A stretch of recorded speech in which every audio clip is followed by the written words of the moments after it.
2 people were killed and 20 wounded in a shootout that began when 3 shooters wearing ski masks and hoodies sprayed bullets at a crowd gathered for a rap album release concert in northwest Miami-Dade early Sunday morning, in what police said was the worst mass shooting in the county in recent memory.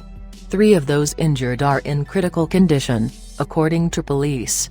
The shooting started shortly after midnight, Miami-Dade Police Director Alfredo "Freddy" Ramirez said, when 3 shooters armed with handguns and semi-automatic rifles emerged from a white Nissan Pathfinder and fired dozens of bullets indiscriminately into a crowd gathered for a rap concert outside the El Mula Banquet Hall near the Country Club of Miami.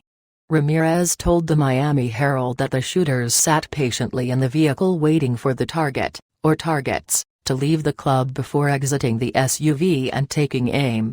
Some unidentified people in the crowd shot back at the suspects, Ramirez said.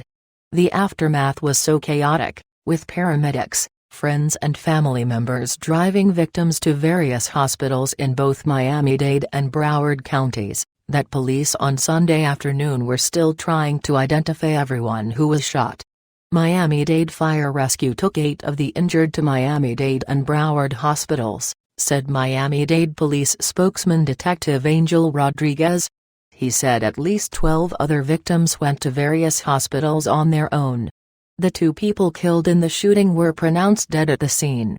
Ad Choices Considerations for Investors in 2021 sponsored content considerations for investors in 2021 by TD Ameritrade. Investigators had not identified any victims, suspects or motives in the shooting by mid-Sunday afternoon.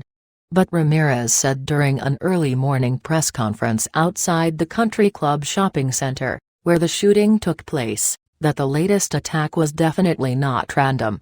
This type of gun violence has to stop, Ramirez said, asking anyone with information on the shooting to come forward, and promoting on Twitter a Miami businessman's offer to give $100,000 to anyone with information leading to an arrest. Every weekend it is the same thing. This is targeted. Police going through the scene Sunday morning found dozens of bullet casings. They scoured social media and planned to staff any other parties around town with off-duty cops. As technicians continued to document the massive crime scene, the hunt was on for the 3 masked attackers, believed to be men, and the white Nissan Pathfinder they used to ambush the crowd and escape. Investigators also began poring over social media accounts and surveillance videos, trying to determine whether the rappers or their associates, or other attendees who went to the club, had been targeted as part of an ongoing feud. Meanwhile, family and friends of the victims waited outside of Ryder Trauma Center at Jackson Memorial Hospital, at one point holding hands in a prayer circle as they awaited news of their loved ones. We believe this is a targeted act of gun violence, said Ramirez, whose department has dealt with an uptick in gun violence in recent months. This is a despicable act of gun violence, a cowardly act,